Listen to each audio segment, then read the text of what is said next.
2 years ago, my husband died in a car accident. Yesterday, he texted me. That's the kind of sentence that sounds like the first line of a bad horror movie, doesn't it? But it's my life. It's my absolute, terrifying reality. Let me rewind a little. His name was Ethan. We had the kind of love story that people write songs about. Not perfect, not the stuff of fairy tales, but real. We met in a dusty bookstore in Brisbane, Australia. I was reaching for a copy of The Great Gatsby on the top shelf, and he, this tall, messy-haired architect, reached for the exact same one. We brushed hands. Cliché, maybe, but that spark? It was immediate.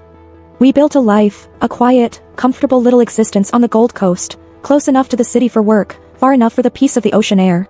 We had plans. Big ones. A trip to Italy for our 10th anniversary, maybe starting a family once his firm's big project was finished. Plans. And then, on a Tuesday afternoon, 2 years and 4 months ago, our life crashed. Literally. He was driving back from a site visit down south. A sudden storm, a slick road, and a semi-trailer that hydroplaned.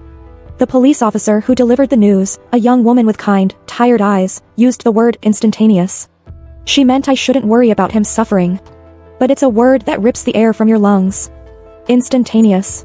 One moment, he was alive, humming along to some terrible old 90s rock track, probably thinking about dinner. The next, he was just gone. A missing chair at the table. A silence in the house that swallowed all the memories. The first year was a blur of grief, insurance papers, and the nauseating smell of stale coffee. I moved. Not far, just across the city to a newer, smaller townhouse. I needed a space that didn't have his faint scent on the living room couch or his forgotten socks under the bed. A fresh start in a place that held no ghosts. I threw myself into my work. I'm a graphic designer for a mid-sized marketing agency, and the sheer mental effort of laying out ad campaigns kept the worst of the sadness at bay. I tried the support groups. I went on one disastrous, awkward pity date that ended with me crying into my Cabernet, apologizing to the poor, bewildered guy. I was healing, slowly. Painfully. But healing. I kept his phone. It's an irrational thing, I know, but I couldn't bear to return it, to disconnect his number. It was charging in a drawer in my spare bedroom, a little black rectangle of pure memory. Sometimes, I'd turn it on, just to scroll through the photos, our trip to Tasmania, the stupid video of him trying to surf and failing spectacularly. I even looked at his old texts, silly, mundane exchanges. Did you remember the milk? Running late, save me a dumpling. Just ordinary life. That was the thing that hurt the most. The crushing ordinariness that had been snatched away. The phone was off, though. It had been off for 6 months. I ran out of time to pay the bill and the service had been disconnected. It was just a fancy, inert paperweight of sorrow. Yesterday, I was at my desk, staring at a mood board for a new client, something involving sustainable coffee and very minimalist fonts. It was just after 3 p.m., that drowsy, post-lunch hour. The afternoon sun was slanting through the blinds, throwing stripes of light across the hardwood floor. My own phone, the one I actually use, was sitting face up next to my monitor. I was in the middle of a phone call with my boss, a woman named Sharon who speaks exclusively in corporate buzzwords. I was nodding along to a monologue about leveraging synergies when my screen flashed. A notification. A new text message. My eyes flicked down without really processing it. It was from a number I didn't recognize. But the text itself, the first few words snagged my attention like a fish hook. I held a hand up to Sharon, muttering, "1 second, I think that's an important client text," and pulled the phone closer. The text was short. 2 words. "Where are you?" And the number it came from, it wasn't the number on my husband's old, deactivated phone. It was his old number. The one he had when we first met. He changed it 4 years ago when we moved houses, because the reception was terrible at the new place. That number had been reassigned to some stranger years ago. It had to be. My logical brain was already spinning, wrong number. New person has the old number. They thought they were texting someone else. But then, the next message landed. It came instantly. No time for me to even reply, wrong number. This one was longer, and it hit me with the force of a physical blow. The beach house. We talked about it. Don't tell anyone I'm here. I miss you, Sarah. My breath hitched. My name, Sarah, simple, common, but it wasn't just my name. It was the context. The beach house. We had a name for the little shack we dreamed of buying. It was an old, ramshackle place up the coast that we used to drive past. We joked about it being our retirement project, a place where we could fix the rotting deck and sit with our imaginary grandkids. We called it the beach house, in capital letters, a private joke, a promise. No one else knew that specific, goofy name for that specific place. Not my parents, not his sister, not even my closest friend, Chloe. It was ours. And the message said, "I miss you, Sarah." My hand started to shake. The phone slipped slightly in my sweaty palm. I could hear Sharon's distant voice, "Sarah? Are you still with me on the Q3 metrics?" I just whispered, "I have to go. Emergency. I'll call you back." I hung up on her mid-syllable. I didn't care. Nothing mattered but the white-hot confusion and terror radiating from this little screen. I typed out a reply, my thumbs clumsy and slow. I had to know. I had to prove this was a sick, cruel joke. Who is this? The 3 dots appeared almost immediately, the little animation that shows the sender is typing. It was agonizingly slow, a digital drumroll before an execution. Then the message arrived. It was the most chilling thing I've ever seen. "It's Ethan." Who else would it be? They don't know I'm awake yet. I dropped the phone on the desk. It clattered against a ceramic coffee mug, the sound sharp in the sudden, ringing silence of my office. They don't know I'm awake yet. What did that even mean? Awake from what? The hospital? The accident? No. The police said instantaneous. I saw the paperwork. I signed the documents. I chose the flowers for the funeral. I held the urn. I stood up so fast my office chair spun away from the desk and hit the wall with a hollow thud. I felt dizzy, like the blood had drained from my head. I walked to the window, needing air, needing to see the real, solid world outside. The world of traffic and noise, and people walking dogs. The world where my husband was dead. My eyes burned. This was a prank. A horrible, sadistic, elaborate prank. But who? Who would do this? And how did they know about the beach house? Only 2 people knew about that. Me and Ethan. I turned back to the phone. I had to stop the shaking in my hands before I could even touch it. I had to be rational. This was a number he hadn't used in 4 years. It was registered to someone else now. The person who had it must have somehow found out about Ethan, maybe through an old social media post, maybe through a mutual friend, and they were messing with me. But the detail, the cruelty, it was staggering. I picked up the phone again. I didn't text back. I did the one thing you're never supposed to do with an unknown, suspicious number. I pressed the call button. The phone rang. It wasn't the standard ringtone. It was the crackly, slightly distorted sound of a very bad connection, like the person was calling from a bunker, or maybe just a very remote part of the coast. 1 ring. 2 rings. My heart was pounding so hard I could hear the pulse in my ears. I didn't know what I was expecting. A man's voice, full of static, whispering something impossible. A cold, robotic voice telling me the number was disconnected? On the 3rd ring, someone picked up. Silence. Heavy, oppressive silence. I could hear something in the background, a very faint sound, like the distant, rhythmic thump-thump of waves breaking on the shore. Hello? My voice was barely a squeak. The silence continued. I started to wonder if they had picked up by accident, if they just let the call connect and then walked away. Hello? I tried again, louder this time. Who is this? Stop this right now. This isn't funny. Then, a noise. A sound that made the hairs on the back of my neck stand up. It was a cough. A dry, short, unmistakable cough. And then, a voice. Low, gravelly, and ragged.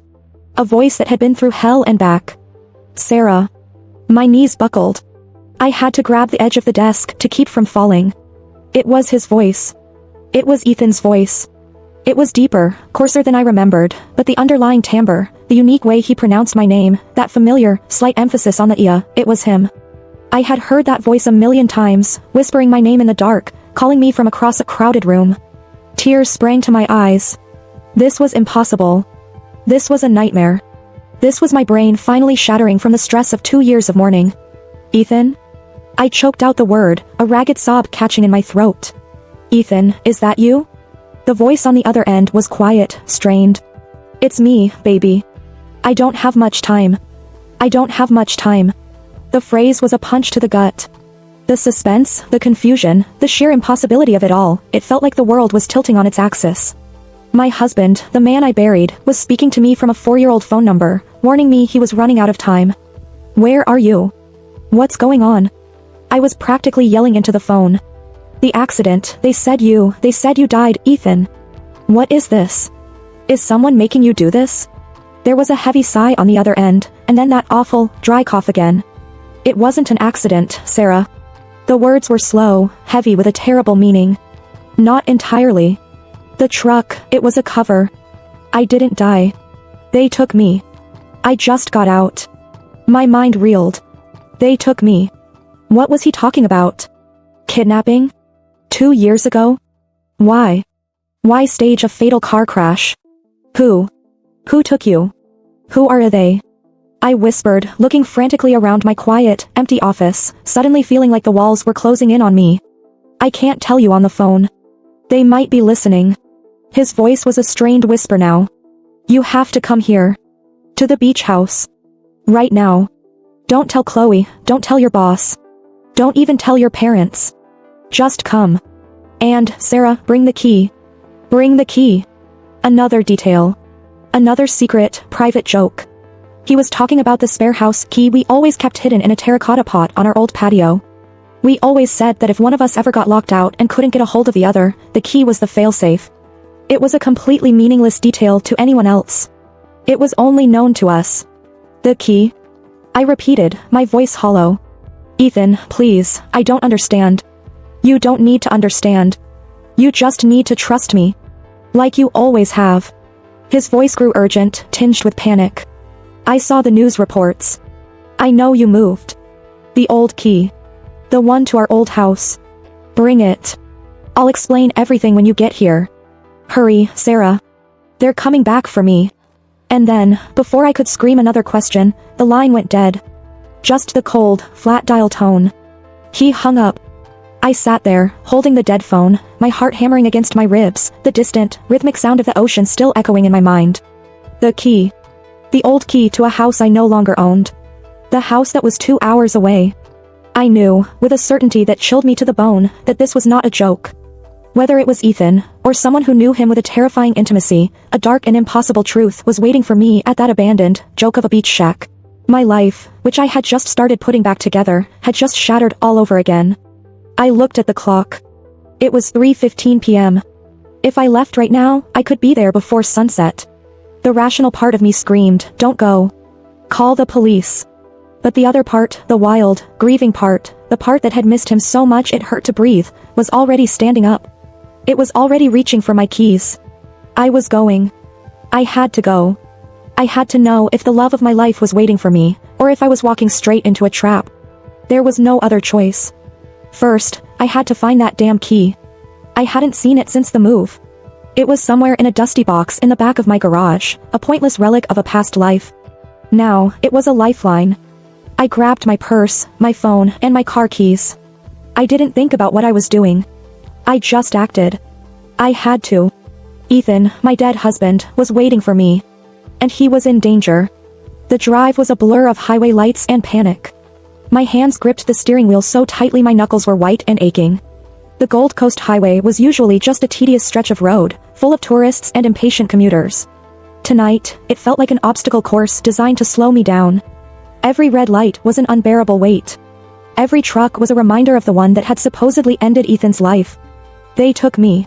The phrase echoed in my mind, a terrifying mantra. It defied every piece of evidence, every memory of the funeral, the condolence cards, the year of suffocating grief. It was impossible. But then, there was the voice. That raw, familiar, unmistakable voice. And the details. The beach house. Bring the key.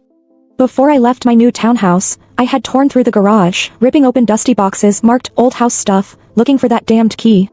It was in a shoebox with a collection of old ticket stubs and dried flowers, a small, tarnished brass skeleton key.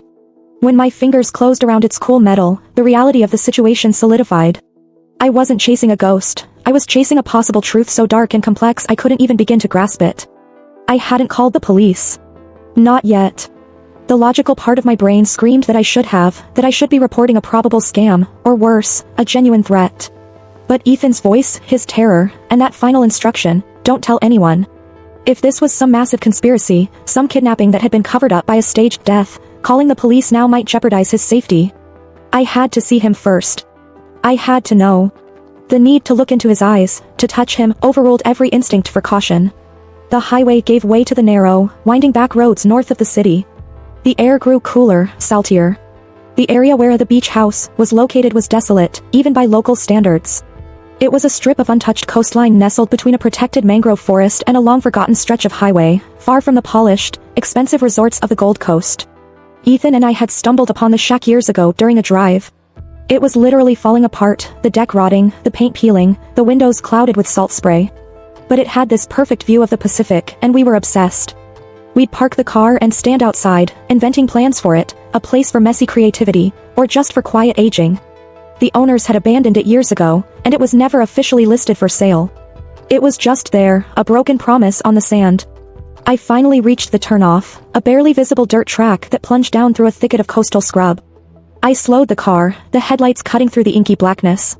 There was no moon tonight, just a few scattered stars fighting the light pollution.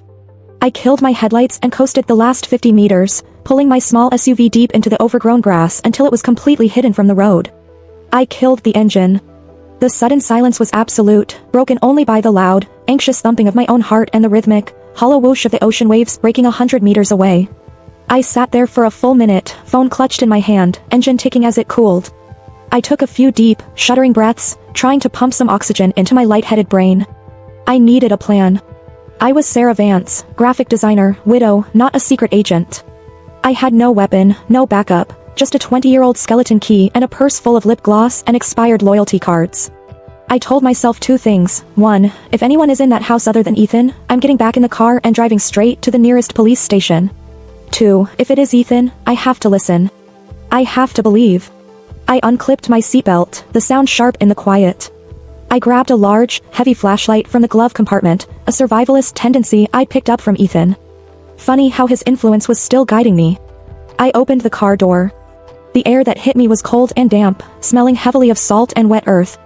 I closed the door as quietly as possible, wincing at the soft click of the latch. The shack was invisible from where I parked. I had to walk. I pulled my phone out and turned the flashlight on, aiming the beam at the ground. The dirt track was uneven, riddled with roots and loose stones. The shadows were deep and moved with the coastal breeze. As I walked, a thought struck me, cutting through the adrenaline. Ethan had said, "I saw the news reports. I know you moved." That suggested he had only recently gained access to information, meaning he'd been isolated until very recently. And then, they don't know I'm awake yet. Awake. It sounded like he'd been unconscious or sedated. Could he have been in a coma all this time, a secret medical facility, and the death was staged to hide his absence? It felt too much like a cheap thriller plot, but what other explanation was there? I reached the clearing. And there it was. The beach house. It looked worse than I remembered. A 2-room, single-story structure built on stilts, perched right at the edge of the dunes.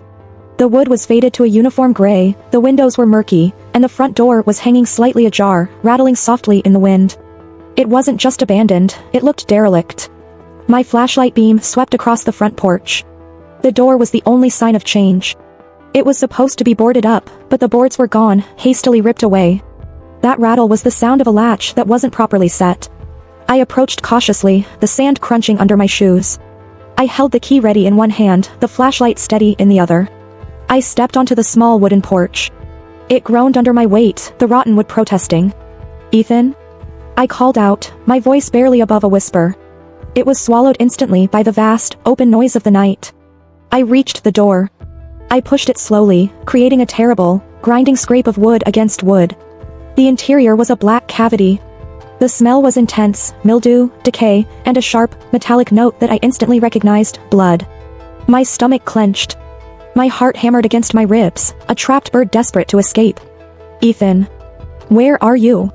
I tried again, louder this time, stepping inside. I swept the flashlight beam around. The main room was small, completely empty except for dust and cobwebs. But the floor, the wooden floorboards were sticky, and the metallic scent was stronger here. The beam caught a dark, wet stain on the floorboards directly in front of me. And then I saw something else.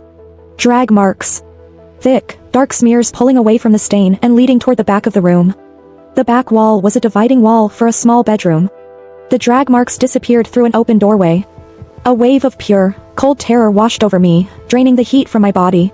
He wasn't waiting for me, safe and sound. Something had happened. Something had happened here. I raised the flashlight, my hand shaking so badly the beam bounced wildly. I had to force myself to breathe. In, out. I crept forward, following the awful trail of blood and wood splinters. Ethan? If you can hear me, make a sound. Silence. Only the ceaseless wash of the waves. I reached the bedroom doorway. I hesitated, frozen by a horrifying premonition. I was about to look into the abyss. I forced the flashlight into the room. It was tiny. A single, grimy window faced the ocean. On the floor, near the wall, was a dark heap. It was a man. Lying still. I dropped the flashlight. It clattered on the floor, rolling to a stop, its beam pointing haphazardly at the ceiling, casting the room in flashing, strobing light. No, no, no, I repeated, stumbling to the figure. I fell to my knees beside him. He was lying on his side, his body curled in a defensive position. He was wearing clothes that looked too big for him, a cheap, worn-out gray t-shirt and dark trousers. He was thin, far too thin, his face a hollowed-out skull beneath a scruff of beard. I reached out, my fingers trembling, and gently turned him over. The face, it was him. It was Ethan. A 2-year older, battered, and starved version of my husband. There was a long, jagged gash across his forehead, crusted with dried blood, and his left arm was wrapped in a crude, bloody bandage. But the eyes, they were closed now, but the shape of his jaw, the faint scar over his eyebrow from a long-forgotten childhood bike accident, it was undeniably him. My sob was muffled, desperate. I pressed my face against his chest, listening for a heartbeat. Nothing. I pulled back, hands flying to his throat, searching wildly for a pulse. I felt a faint, thready beat under my fingers. He was alive. Just barely. Ethan. Ethan, wake up. It's Sarah. I'm here. I shook him gently, then more urgently. He groaned, a weak, guttural sound, and his eyes fluttered open. They were muddy, unfocused, and filled with a deep, consuming fear. He didn't look at me. His eyes were focused over my shoulder, at the doorway. His lips moved, trying to form a word. Key. He rasped, his voice a dry, desperate whisper. The key. Sarah, they need it. Shh, shh. It's okay, I murmured, tearing up a strip of cloth from the bottom of my dress to try and clean the blood from his arm. Don't talk. I'm taking you out of here. We're going to a hospital. I started trying to lift him, but he cried out, a sharp, pain-filled gasp. His hands, weak as they were, grabbed my wrist with surprising strength. No hospital, he hissed, his eyes finally locking onto mine, his fear morphing into desperate urgency. The key, Sarah. Where is the key? They followed me. They'll be here any minute. They told me to call you. They made me call you. They know you have it. His revelation hit me like a physical blow. He wasn't escaping them. He had been sent. I was the target. The key was the whole point. What key, Ethan? What is it? What do they want with it? I pleaded, trying to grasp the impossible reality he was describing. Before he could answer, a noise from outside. Not the ocean. A car engine. And it was close. Ethan's eyes widened in sheer terror. They're here. He tried to scramble away from me, dragging his body deeper into the corner of the small room, his movement frantic and desperate. Hide, Sarah. Hide the key. Don't let them have it. The car engine cut out, not 50 meters from the shack.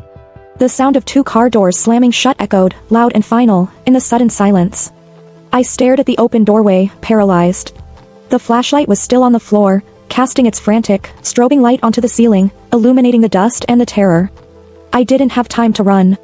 I didn't have time to hide the key, which was still clutched in my left hand. I had only seconds to decide. Run, or face them. And I wasn't leaving Ethan. Not now. Not when I had just found him. I heard the crunch of heavy boots on the sand, approaching the front of the shack. They were moving fast. I quickly pushed Ethan's body behind a piece of debris, a rusted water heater, that was leaning against the back wall. I scooped up the flashlight and turned it off. I crammed the key deep into the pocket of my jeans. I stood up, shaking violently, my back against the wall, preparing to meet whoever was about to walk into this dark, blood-stained shack. I didn't even have time to think what I would say. The footsteps stopped right outside the front door. The porch groaned once under heavy weight. And then, the voice. It wasn't Ethan's. It was cold, clear, and distinctly American. I know she's in here. I heard the car. Don't waste my time. A second voice, lower, murmured something I couldn't quite make out. I squeezed my eyes shut, taking one last, ragged breath. This was it. The moment of truth. My dead husband was alive, hiding behind a rusted heater, and two strange men were about to walk in and demand an old house key. The air was thick with tension, the silence stretching out for an eternity. Then, the first man, the American, stepped into the room. He didn't bother with a light. He seemed to know his way around the dark. I could just make out his silhouette against the faint glow of the distant ocean. He was tall, bulky, and carried himself with an authority that chilled me to the bone.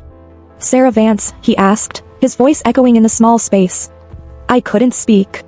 I could only manage a choked, terrified nod in the darkness. He took another step, closing the distance between us. "Good. We need to have a little chat about your husband, the key, and the data." The data. The word didn't make sense. It was totally out of place. It wasn't about love, or money, or revenge. It was about something clinical, something cold. And suddenly, the whole scenario, the staged death, the isolation, the urgency, it all felt less like a kidnapping and more like a high-stakes, corporate or government conspiracy.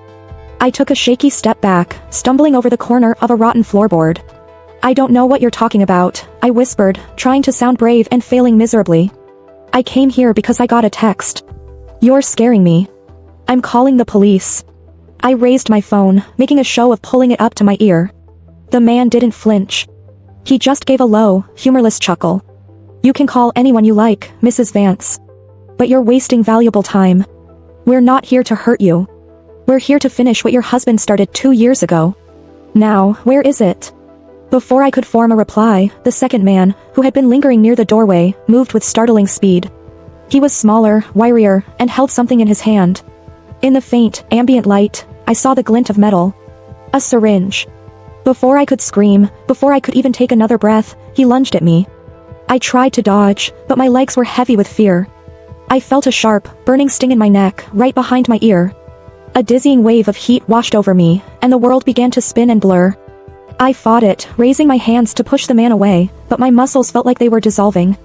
I felt my knees hit the floor again. The American man was standing over me now, his face a dark, looming shadow.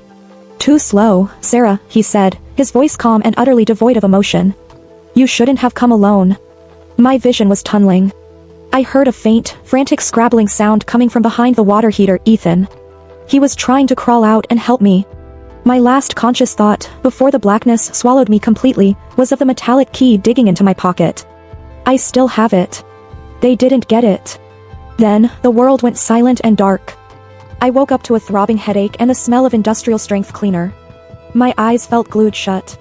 When I finally forced them open, the world swam into a blurry focus. I wasn't in the decaying beach shack anymore. I was in a small, windowless room. The walls were a sterile, institutional white, unbroken save for a single heavy metal door. The floor was polished concrete. It felt cold, isolated, and completely soundproof. I was lying on a narrow cot, covered by a scratchy gray blanket. My body felt heavy, sluggish, as if I'd been drugged for days, not just hours. I tried to sit up, but a wave of nausea forced me back down. The last thing I remembered was the sharp sting in my neck and the shadowy figure of the American man talking about the data. Ethan. Where was Ethan? Panic hit me, sharp and cold. I scrambled off the cot, fighting the dizziness. I stumbled to the metal door, pounding on it with my fists. "Hello. Let me out. Where am I?" My voice was weak, echoing flatly in the confined space. No answer. The silence was absolute. I moved to the four corners of the room, running my hands over the smooth, cold walls, searching for a seam, a vent, anything. Nothing. It was a perfect concrete box. I patted my pockets, a futile, desperate gesture. My phone, my car keys, my purse, all gone. But one thing was still there, a small, hard comfort in the chaos.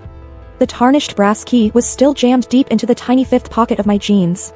They must have missed it in their search, or perhaps they hadn't searched me at all, assuming the key was on my person, not specifically in my clothing. A massive, lucky oversight. Knowing I still had the key gave me a faint flicker of control. They hadn't won yet. I sank back onto the cot, forcing myself to think. The smell of cleaner, the concrete, the metal door, this wasn't a casual hideout. This was secure. A basement? A bunker? It felt like the kind of place you'd find beneath a massive, old industrial building. We weren't near the Gold Coast anymore. As I took in a slow, deep breath, another scent registered, faint, but unmistakable. The clean, slightly medicinal smell of an antiseptic wipe. They had treated my wound. I reached back and touched my neck. There was a small, tender spot, but the immediate pain was gone. They hadn't tried to kill me. They wanted something from me. Specifically, they wanted the key. My mind raced back to Ethan. His emaciated frame, his terror, his desperate warning. They made me call you. This wasn't some simple kidnapping for ransom. This was complex, calculated. And the staged death? It must have been to make sure no one ever went looking for him, or for whatever they were forcing him to do. The heavy, metallic clunk of the lock startled me. I jumped up, backing away from the door. The door hissed open, revealing a flood of brighter, fluorescent light.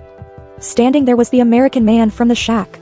He was wearing an expensive, tailored dark suit, completely unfazed by the environment. He looked less like a thug and more like a high-level security contractor. He held a tray with a glass of water and a small, wrapped protein bar. "Good, you're awake, Sarah," he said, his voice calm, almost cordial. "Feeling better? That dose was just to keep you settled for the drive. No hard feelings." I narrowed my eyes at him. "Where is my husband, Ethan? If you've hurt him, I swear." He cut me off with a small, dismissive gesture. "He's fine. He's being attended to. He's just uncooperative. A condition we expect to remedy soon." He stepped into the room, kicking the door shut with his heel. The loud, final clunk of the lock was unnerving. He placed the tray on the edge of the cot. "Eat. You're going to need your strength for the discussion we need to have. My name is Director Hayes. I oversee this operation." "Operation?" I spat the word out. "You staged a fatal car crash, Director Hayes. You faked my husband's death and kept him hostage for 2 years. What kind of operation is that?" Hayes sighed, a sound of professional impatience. "A classified one, Mrs. Vance. Look, let's skip the moral outrage. It doesn't change the reality of your situation. Your husband was involved in something he shouldn't have been. He made some choices before his accident that compromised a very sensitive project." "What project?" "He's an architect, Hayes. He designs buildings, not bombs." "He was, yes, and he designed the facilities for the Phoenix Project," Hayes said, leaning against the cold wall. "A cutting-edge medical research facility in partnership with the Defense Department. Your husband, Sarah, being the brilliant man he is, discovered something during the construction phase. Something he couldn't just ignore. Something he tried to download and encrypt to get out of the facility. The data." I felt a chill that had nothing to do with the concrete room. Ethan hadn't just been kidnapped, he had been silenced because he was a whistleblower. He was trying to do the right thing, I said, my voice shaking with a desperate pride for him. "Perhaps," Hayes conceded with a grim twist of his lips. "But his right thing nearly exposed years of work, billions of dollars, and sensitive national security protocols. We couldn't allow that. We had to neutralize the threat, which was the data, and the person who held the key to that data." He paused, letting the information sink in. He couldn't complete the download before we caught him. He had to encrypt the partially downloaded file using his most elaborate, personalized encryption key. He realized he needed an infallible failsafe, a way to pass that key on to the one person he knew would never give it up, you. I stared at him, the pieces of the puzzle clicking together with sickening finality. The key. Not the old house key. The old house key was just the physical container for the real key. "The house key," I whispered. "It's the password, isn't it? The alphanumeric key." Hayes' smile was predatory. "Very good, Sarah. A highly complex, personalized algorithm, but one that is linked to a simple, tangible memory. Ethan chose the hidden spare key at your old house as the seed phrase for the encryption. He knew that only you would connect those words and that object with him. That's why he had to bring you here. He tried to tell us the password, but the stress, the shock, and the drugs we gave him, he couldn't access that memory. He broke out of his holding room just long enough to send those texts, hoping to trigger the memory for you, and to bring the physical key here as a backup." My fingers dug into the fabric of my jeans pocket, clutching the brass key, its cool metal a searing brand against my palm. "So you brought me here to force the password out of me," I stated, not a question, but a cold fact. "Precisely," Hayes said, his tone softening, becoming almost persuasive. "We just need the seed phrase, Sarah. Give us the key, and we can access the data, secure the project, and then you and Ethan can walk away. No harm done. We'll even arrange for a very generous settlement. You can disappear. You can have your life back." I looked down at the cot, at the untouched protein bar. He was offering me my life, my husband, back. All I had to do was give up a password. And what about the data? I asked. What is so sensitive that you'd kill people over it? Hayes's expression hardened. That is not your concern. Your only concern is your husband. He's in a very delicate medical state, Sarah. Prolonging this situation is not good for his recovery. He needs to cooperate. He is cooperating, I snapped. You just shot him up with something so he can't even remember the answer you want. You don't want to help him, you want to use him. Hayes took a step towards me, his patience finally snapping. Listen to me, Mrs. Vance. We know you have the key on you. The physical one. We've scanned the room and confirmed it's here. I'm not going to play games. You want the password? I challenged him, my heart pounding a terrifying rhythm. Fine. Then bring Ethan in here. I want him to tell me what to do. I need to know he's safe. I need to hear it from him. Hayes paused, considering my demand.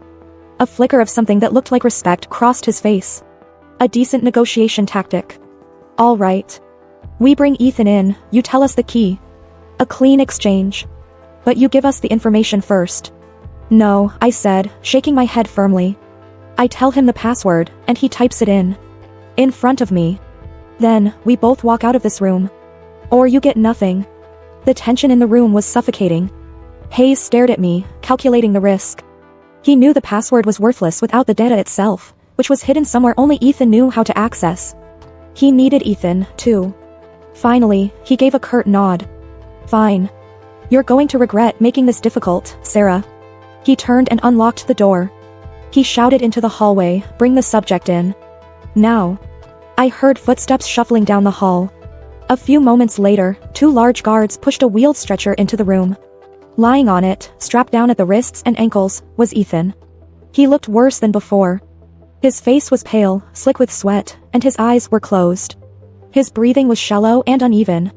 The guard, the wiry one from the shack, adjusted the 4-line tape to Ethan's arm.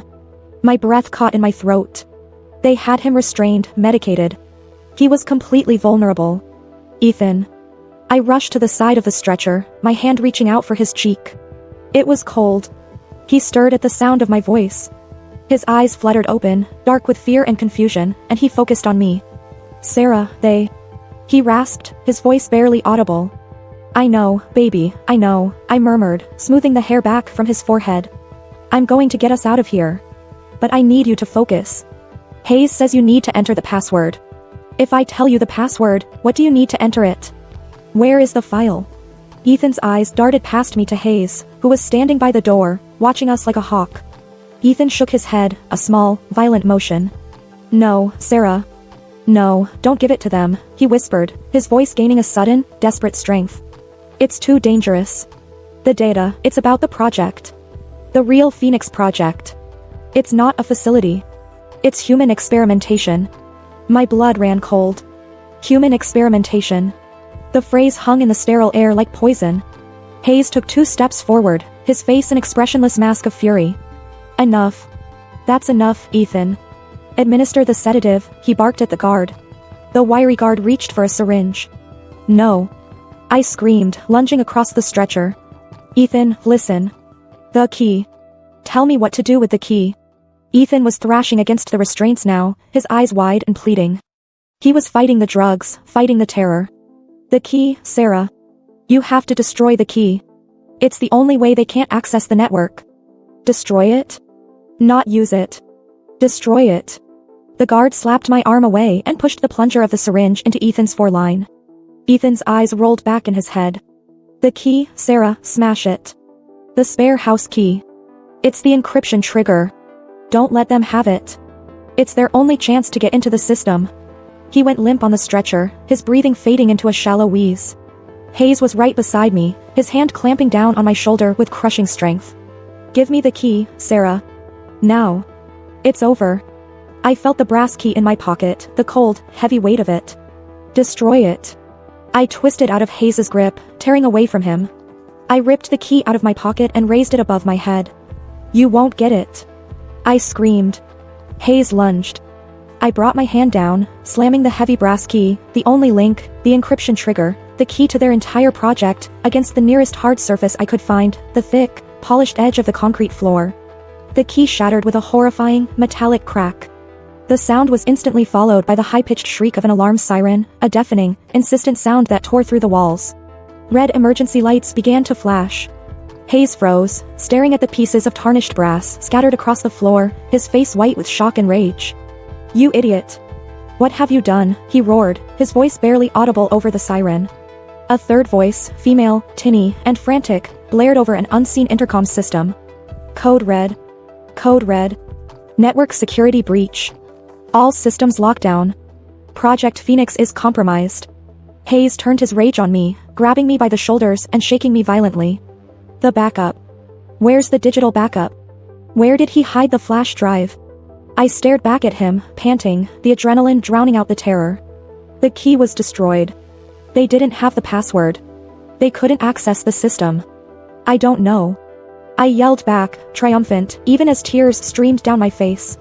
"You killed him once. Now you won't get to kill anyone else." Hayes shoved me hard against the wall. He reached into his suit jacket, pulling out a small, lethal-looking black handgun. The siren was still wailing. The red light was still flashing. He pointed the gun straight at my head. His voice was quiet now, terrifyingly calm. "The key. The flash drive. The password. You are going to tell me everything you know, Sarah. Or you will join your husband. Right here. Right now." My eyes flicked to Ethan's still body on the stretcher. I had saved him, but now I was about to die. I looked back at Hayes, the black muzzle of the gun filling my vision. I opened my mouth to speak, to perhaps buy myself another moment, another fraction of a second. But before any sound could escape, the door to the concrete room, the heavy, locked metal door, suddenly exploded inward, ripped off its hinges with a deafening hydraulic screech, throwing up a cloud of dust and concrete shards. A dark figure stood silhouetted in the doorway, framed against the flashing red light. The figure was tall, masked, and held a large, imposing weapon with a glowing muzzle. It wasn't the police. It wasn't the guards. And the voice that yelled over the siren was deep, distorted, and utterly unexpected. "Get away from the woman, Hayes. Put the weapon down. Now."